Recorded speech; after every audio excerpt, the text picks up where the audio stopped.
as we welcome Tom Cotton, Republican senator from Arkansas, into focus today, member of the Armed Services and Intelligence Committees.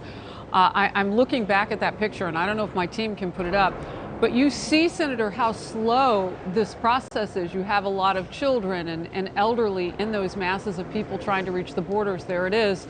And they're pulling them off of trains. They're crossing, bridges and walkways that have been blown to bits from all the shelling. And there's water running in some places. They've had some melting of snow. There are other waterways there. I mean, this is going to take a very long time, especially if they don't have troop corridors to exit it.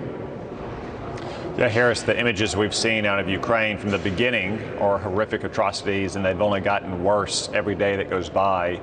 This is why it's been so important that we act more urgently. I welcome the announcement that it sounds like President Biden is about to make, that we will ban the import of Russian oil. I wish we would have done that 2 weeks ago, before we were spending on average $20 million a day to support Russia's war machine. I hope the details of that ban are what we would like them to be, which is that it goes into effect immediately.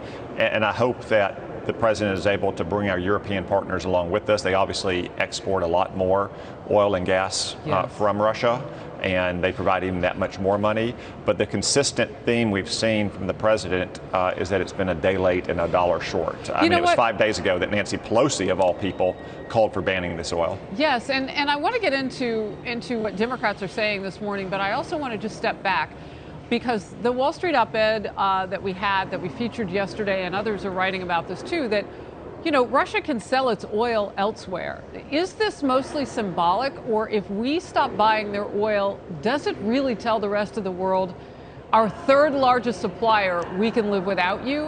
Why can't you guys follow us? Well, it should send that signal, and we should be engaged in intensive diplomacy to ensure that our allies follow with us. It also sends a signal, importantly, to China for the long run, that we won't tolerate this kind of naked aggression, because we want to deter Xi Jinping and the Chinese Communist Party from going for the jugular in the future in Taiwan. It also raises a question, though, about the diplomacy that the Biden administration is apparently engaged in to replace that Russian oil. And this is almost a farce, Harris. Rather than trying to produce more oil and gas here at home, apparently President Biden is going hat in hand to the dictator in Venezuela, who our government doesn't even recognize as a legitimate head of state in Venezuela, or we're willing to give away to the store to the Ayatollahs in Tehran, who still chant death to America, rather than simply producing more oil and gas here in America. Last week at the State of the Union, the president said he wanted to buy American. I agree.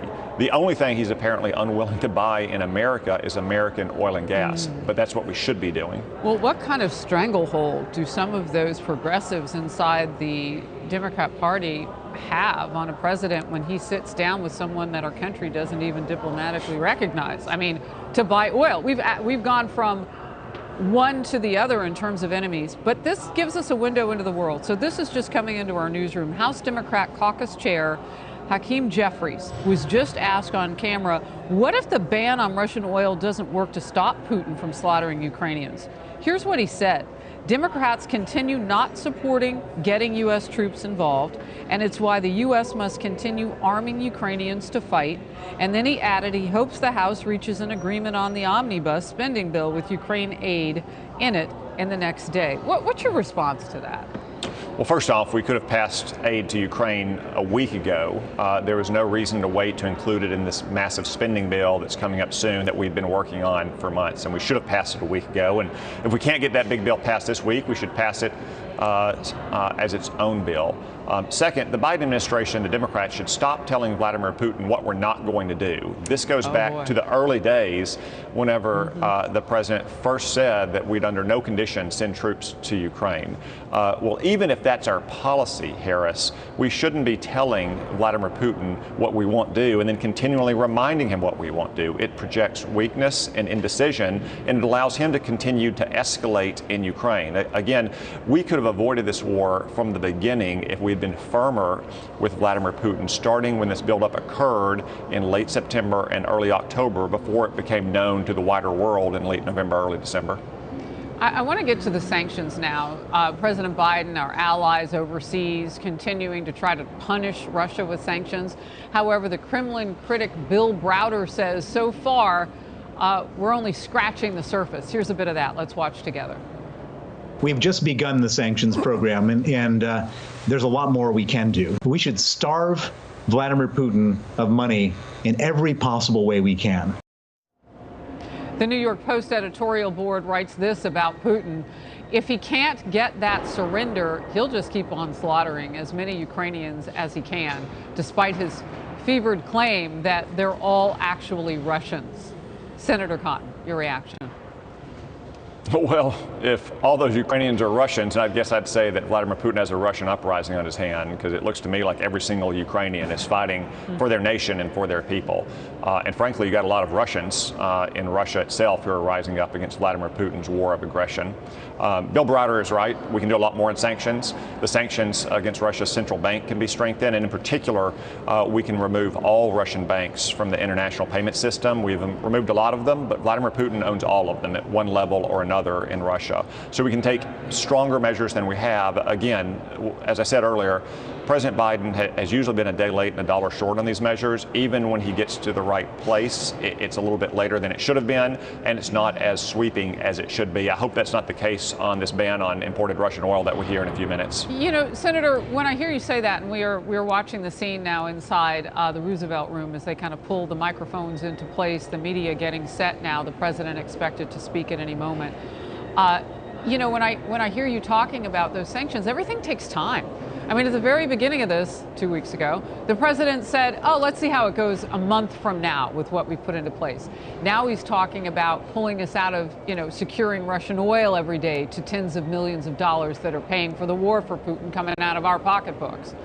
I don't know what comes next, but none of it is immediate enough right now to save lives, because they're falling away before our very eyes. Yeah, Harris, this is why I was calling for the administration to start increasing weapon shipments to Ukraine last year, start sending them more advanced weapons like anti-aircraft missiles. The answer we got was we didn't want to send more advanced weapons to Ukraine because that might provoke Vladimir Putin to invade Ukraine. He's already provoked. How foolish does that sound now?